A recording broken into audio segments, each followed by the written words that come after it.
예, 오늘 우리들에게 주신 하나님의 말씀은 출애굽기 23장 1절로 3절까지의 말씀입니다.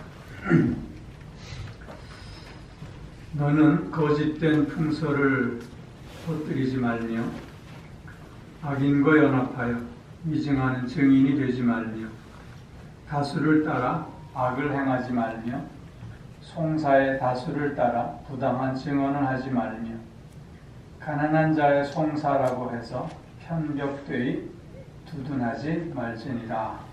아멘.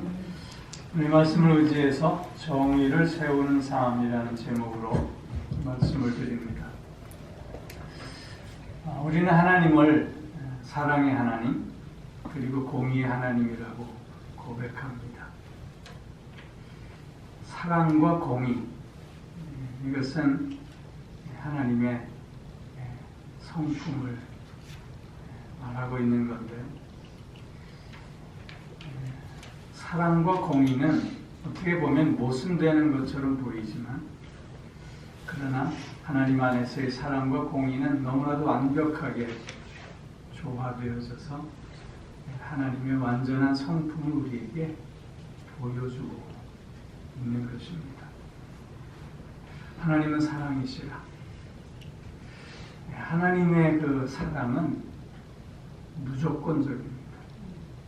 조건을 따지지 않고 자격을 묻지 않는 사랑입니다. 우리의 죄, 우리의 연약함, 우리의 어리석음, 이 모든 것을 초월하는 사랑입니다.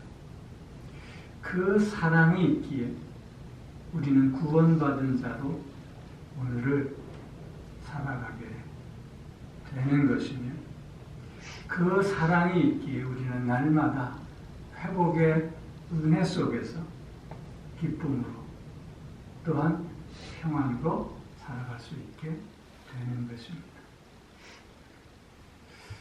그런가 하면 하나님은 또한 공의의 하나님이십니다. 하나님의 사랑은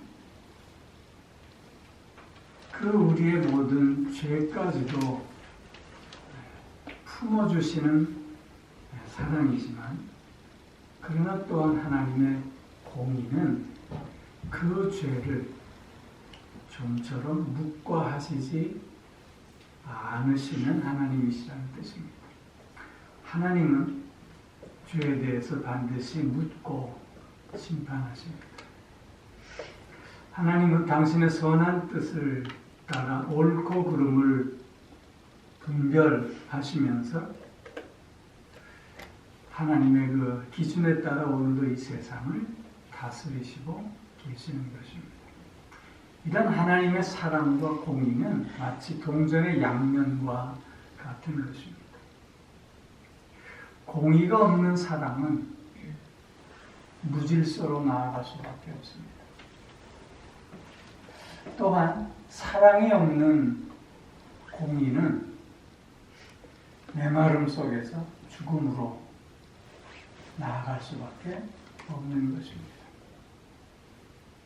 공의는 그래서 사랑을 사랑되게 하는 것이며, 사랑은 공의가 되게, 정의가 되게 하는 것입니다. 이런 하나님의 사랑과 공의 속에서 오늘을 살고 있는 우리들은 그렇기에 우리의 삶의 자리에서 사랑을 실천하고 또한 정의를 세워가는 삶을 살아야 함이 마땅하고 당연하다고 하는 것입니다. 오늘 우리가 함께 읽은 본문의 배경은 출애굽한 이스라엘 백성들이 지금 시내산 앞에 모여 있습니다. 하나님의 새로운 언약 공동체로서 하나님은 시내산에서 이스라엘 백성들에게 율법을 허락해 주십니다. 하나님께서 이스라엘 백성들에게 율법을 수여하고 계시는 목적이 무엇이겠습니까? 그것은 하나님을 사랑하고 내 이웃을 사랑하라고 하는 이 기본 정신 속에서 정의로운 공동체를 세워가는 가라고 하시는 뜻입니다. 하나님은 이스라엘 공동체 속에서 정의가 무너질 때마다 많은 선지자들을 보내셔서 그들을 질책하시고 경고하시면서 그 정의를 다시 회복하고 그 정의를 다시 세워가라고 당부하고 계심을 우리는 구약성경 전체에서 살펴볼 수 있습니다. 특별히 아모스에서 보면 공법을 물같이 정의를 하수같이 흘릴지어다. 그렇게 말씀하시면서 당시 이스라엘의 지도자를 향해서 이 바산의 암소 같은 자들아 그렇게 질책하고 계심을 보게 됩니다. 자기 살만 찌우는 그런 그래서 스스로 정의를 무너뜨리고 있는 그들을 향해서 질책하시면서 다시금 공의를 세우라고 정의를 세우라고 말씀하고 계시는 것을 보게 되는 것이죠. 특별히 우리가 오늘 함께 읽은 이 본문 말씀은 이스라엘 공동체 안에서 어떻게 정의를 세워갈 수 있을 것인가. 정의를 세운다고 하는 것은 도대체 무엇을 말하는 것인가에 대해서 우리에게 교훈해 주고 있습니다.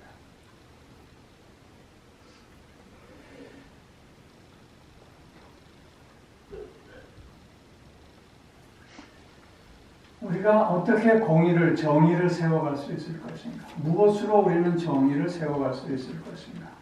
라고 하는 질문의 첫 번째 답은 정직이라고 하는 것입니다. 정직. 오늘 1절 말씀을 보세요. 너는 거짓된 풍설을 퍼뜨리지 말라고 했어요. 거짓된 풍설이라고 하는 건 거짓된 소문을 퍼뜨리지 말라고 하는 뜻이에요. 그리고 악인과 연합하여 위증하는 증인이 되지 말라. 악인에게 내 손을 건네어서 그를 붙잡고 거짓 증인하지 않아야 된다. 그렇게 말씀하고 있습니다. 즉 거짓은 정의를 파괴하고 정의를 무너뜨리는 가장 심각한 요소가 된다고 하는 것입니다. 거짓은 상대방 한 개인의 삶에 피해를 줄 뿐만 아니라 그 사회를 혼란스럽게 하는 가장 큰 요인이 되기 때문이라고 하는 것이죠. 요즘은 거짓이 더 힘있게 보이는 세상이 되고 있습니다. 가짜 뉴스가 판을 치고 있습니다. 카더라 통신이 난무합니다. 그냥 그렇다더라 라고 하는 거예요. 아니면 말고 하는 식입니다. 요새 다양한 유튜브의 채널을 통해서 보면 거기에는 너무나도 진실과 맞지 않는 거짓된 이야기들을 퍼뜨리고 있는 모습들을 보게 되는 것입니다. 거기에는 왜곡함이 있습니다. 진실을 말하는 척하면서 그 진실을 왜곡합니다.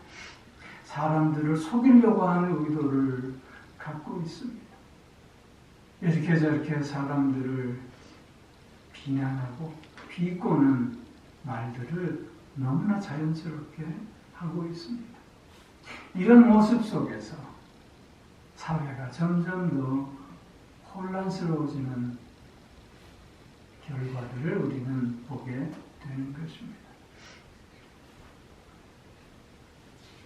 며칠 전 한국의 헌법재판소 앞에서 증언을 하고 나온 증인이 기자들 앞에서 그렇게 얘기하는 걸 들었습니다. 진실을 말한다는 것이 이렇게 어려운 일인 줄은 예전엔 미처 몰랐다. 이건 제 표현이에요. 진실을 말하는 것이 이렇게 어려운 줄 깨달았다.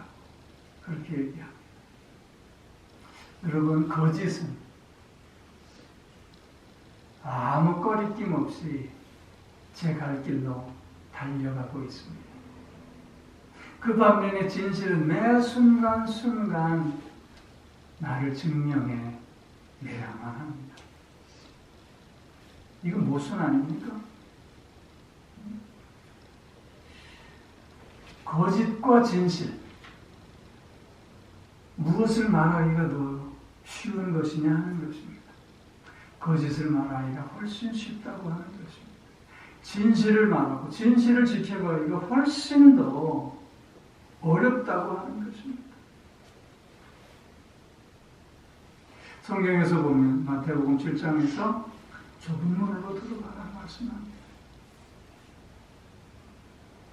넓은 문으로 들어가지 말라. 그것은 넓고 편안한 길이지만 그 끝은 멸망이다. 그러나 좁은 문으로 들어가면 그 길은 좁고 협착하지만 거기에는 생명이 있다고 말씀하고 있습니다.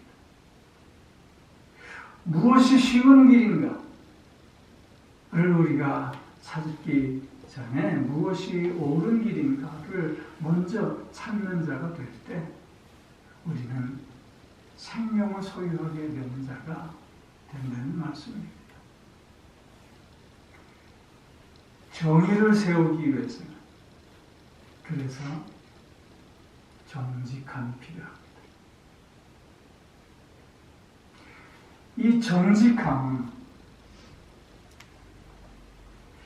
그냥 되어지는 것이 아닙니다. 정직함은 훈련이 필요합니다. 늘 애써 정직을 말하고 매 순간순간 그 정직을 내가 증명해내야만 하는 어려움과 고초가 따른다 할지라도 그 정직을 포기하지 않겠다고 하는 우리의 의지와 결단과 노력이 요구되어지는 것입니다. 우리는 어느 누구도 나는 거짓된 사람, 나는 거짓말하는 사람이다 라고 하는 평가를 받으려고 하지 않습니다.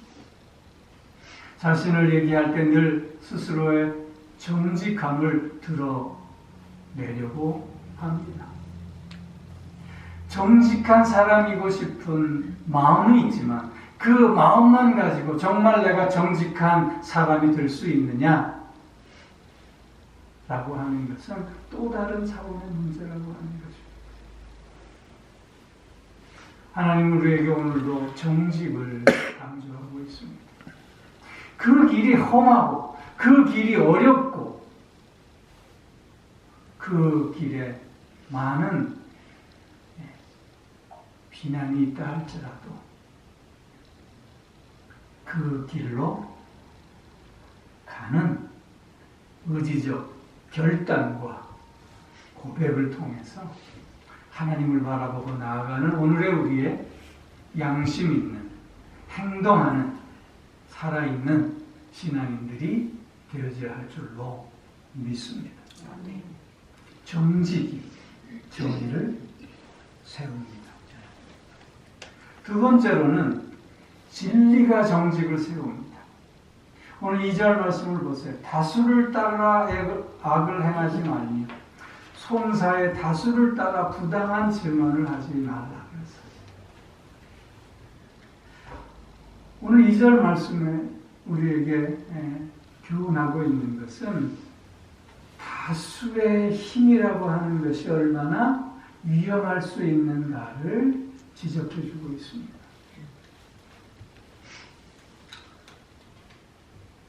다수, 여기에는 힘이 있습니다. 다수, 여기에는 우리에게 두려움을 갖게끔 합니다. 우리가 이런 다수의 힘에 두려움을 갖고 바르게 대처하지 못한다면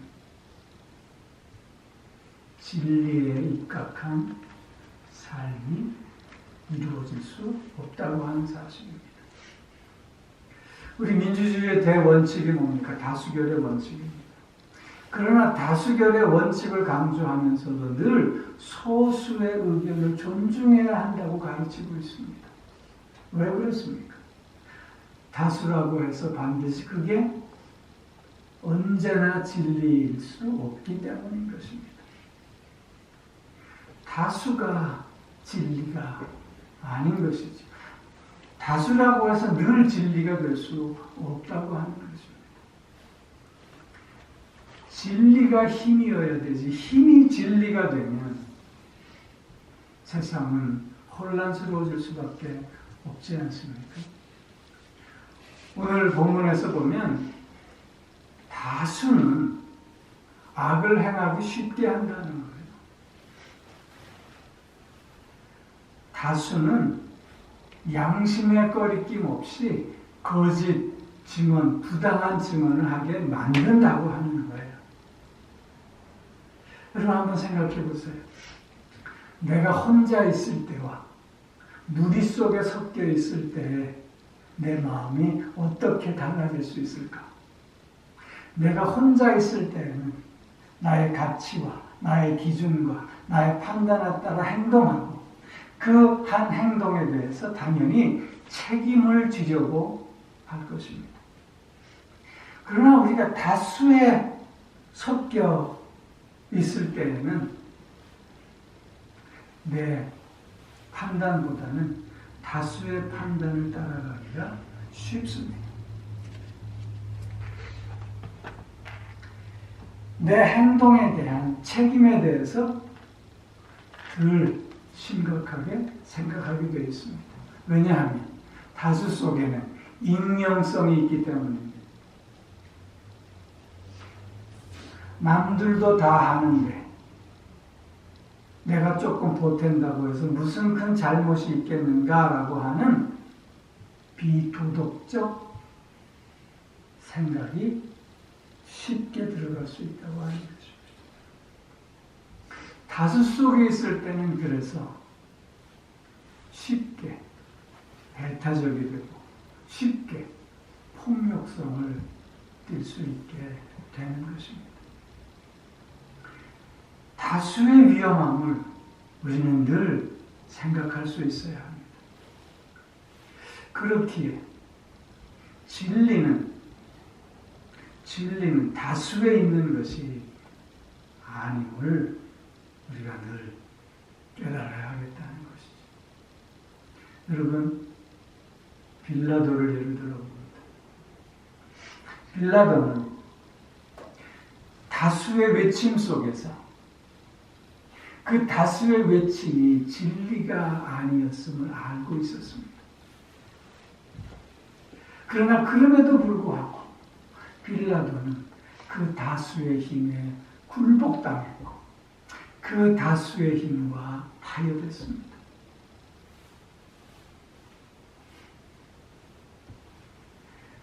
그가 순간의 위험은 모면할 수 있었다 하겠지만 그러나 오늘날까지 그가 한 행동에 대한 책임을 늘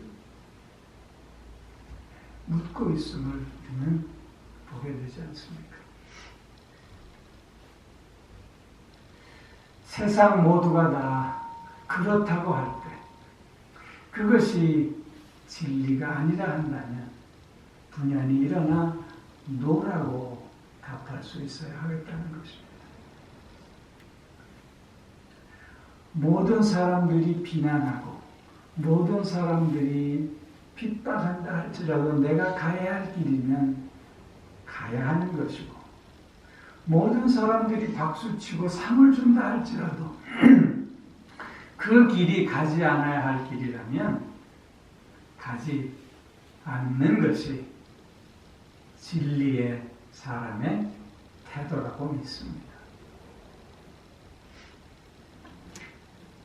정의는 다수가 세우는 것이 아닙니다. 정의는 진리가 세웁니다. 그렇게 우리는 늘 진리를 붙잡고 진리의 편에 서는 삶의 자세를 잃지 않아야 하겠다는 것입니다. 진리가 무엇입니까? 진리는 변하지 않는 것입니다. 그러나 군중의 소리는 어제와 오늘이 그 의미가 달라질 수밖에 없습니다. 왜냐하면 삶의 처지와 형편에 따라 변할 수밖에 없는 것이기 때문입니다. 진리는 삶이 어떻든 환경이 어떻든 변할 수 없습니다. 그렇기에 정의를 세우는 것은 진리밖에 없는 것입니다. 늘 진리를 붙잡고 나아가는 이 시대에 살아있는 그리스도인들이 또한 되어야 할 줄로 믿습니다. 한 가지를 더 생각하면 공평히 정의를 세웁니다. 오늘 3절 말씀에 보면 가난한 자의 송사라고 해서 편격되이 두둔하지 말지니라 말씀하고 있습니다. 가난한 자에 대한 동정심으로 말미암아 정의가 굳게 해서는 안 된다고 하는 말씀입니다. 가난한 자를 좀 도와주겠다고 하는 이 선한 마음이 있다 할지라도 그것 때문으로 인해서 법이 잘못 적용되어서는 안 된다라고 하는 걸 말씀합니다. 왜냐하면 법 앞에 만인은 평등해야 되기 때문이지. 법 앞에 만인은 공평해야 되기 때문이라고 하는 것입니다. 우리는 공평의 하나님이라고 찬양하지 않습니까? 왜 공평의 하나님이라고 찬양하는 것입니까? 그것은 하나님께서 우리를 차별하지 않으시고 똑같이 사랑하시기 때문입니다. 하나님은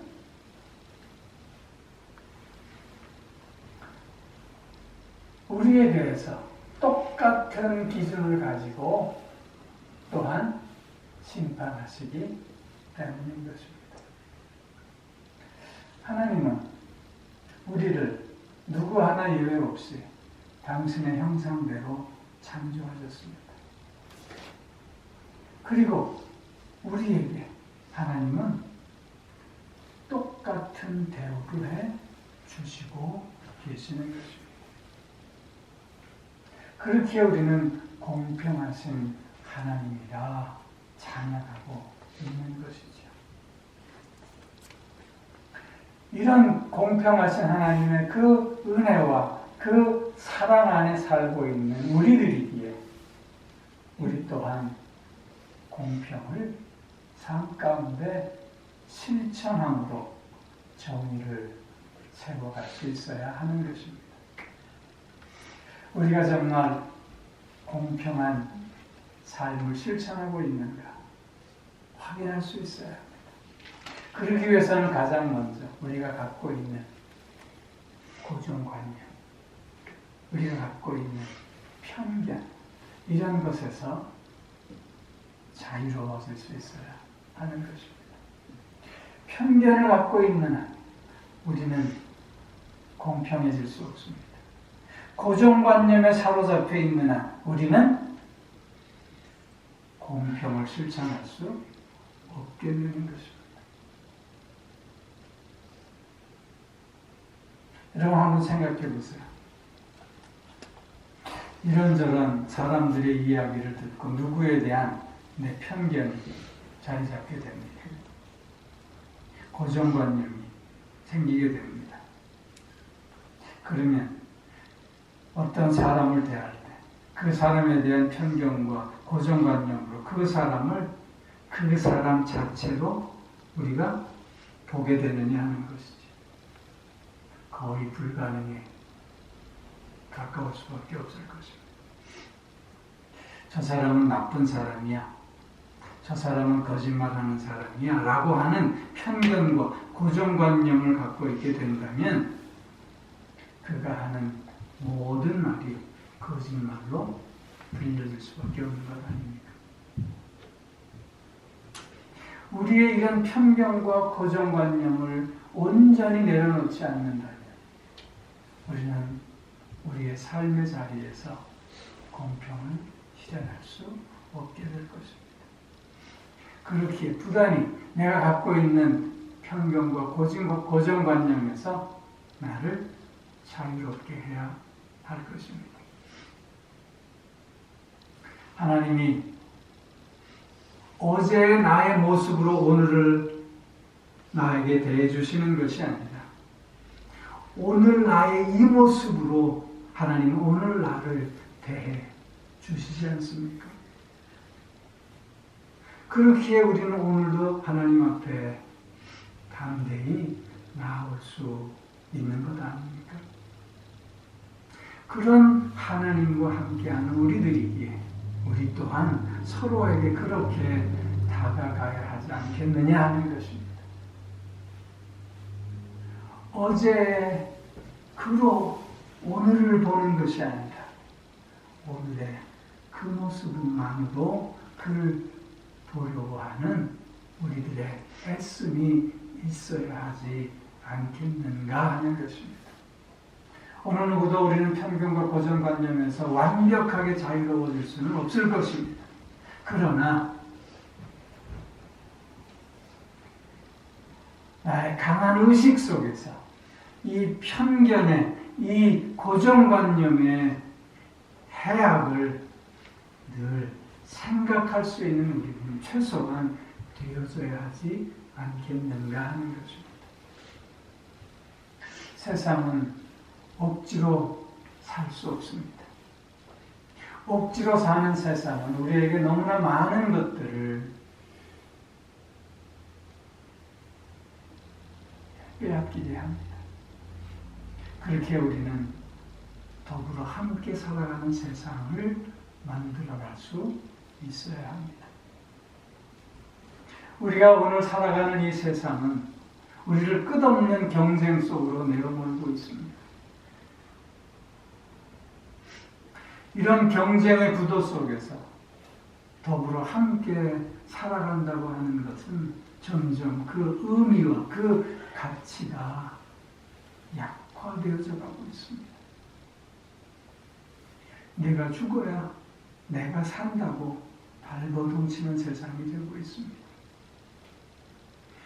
경쟁에서 살아남는 것만이 우리가 살 수 있는 유일한 길이라면 마치 정글의 약육강식과 무엇이 다르겠는가 하는 거죠.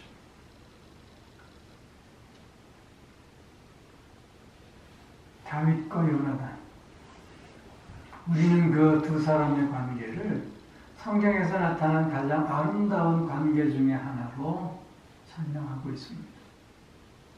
다윗과 요나단, 그 두 사람은 어떻게 보면 경쟁 관계였습니다. 어떻게 보면 적대적인 관계였습니다. 이스라엘의 다음 왕이 누가 될 것인가에 대해서 저들은 쉽게 싸우는 관계가 될 수 있었습니다.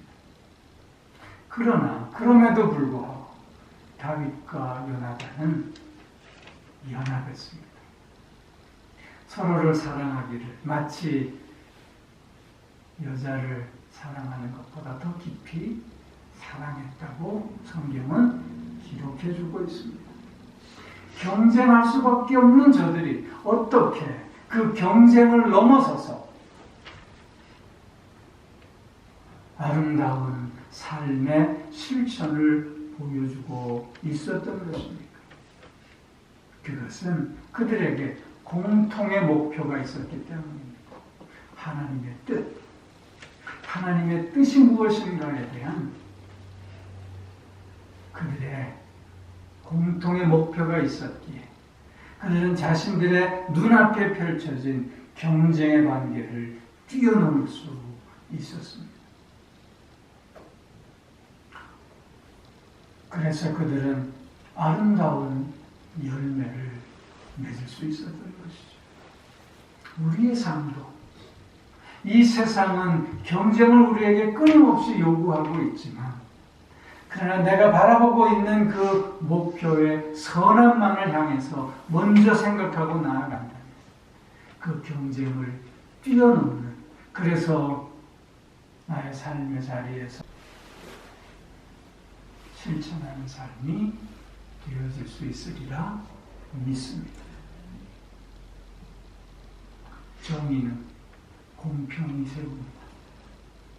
결코 차별과 구별과 그리고 우열, 높고 낮은 지배와 피지배 이런 곳으로 정의를 세울 수 없음을 우리가 기억하면서 경쟁을 뛰어넘는 보다 선한 목표를 향해서 한 마음으로 달려가므로 공평하신 하나님의 뜻을 이루어가는 우리가 되어져야 할 줄로 믿습니다. 함께하는 세상, 더불어 살아가는 세상, 한 마음으로 정의를 세우는 우리의 삶이 오늘 우리의 삶의 자리에서 끊임없이 펼쳐져야 할 줄로 믿습니다. 기도하겠습니다.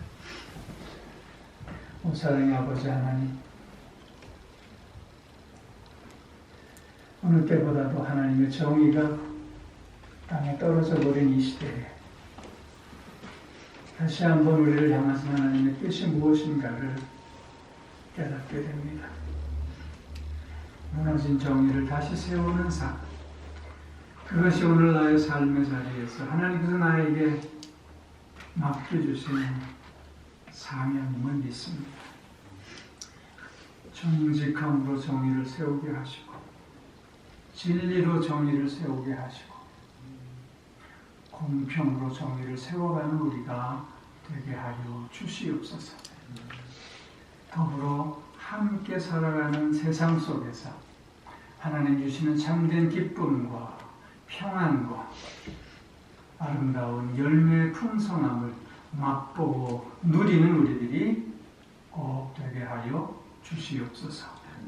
오 사랑의 아버지 하나님, 하나님께서 베풀어 주신 귀한 사랑과 은혜를 기억하며 귀한 예물 정성으로 그거를 하나님 앞에 올려드리오니 이 예물을 기쁘게 받아주시고 또한 그들인 손길 그 삶을 주님께서 친히 동행하여 주시며 주장하시고 인도하여 주시는 가운데 하나님의 복되심으로 하나님의 아름다움으로 가득 채워질 수 있게 하여 주시옵소서.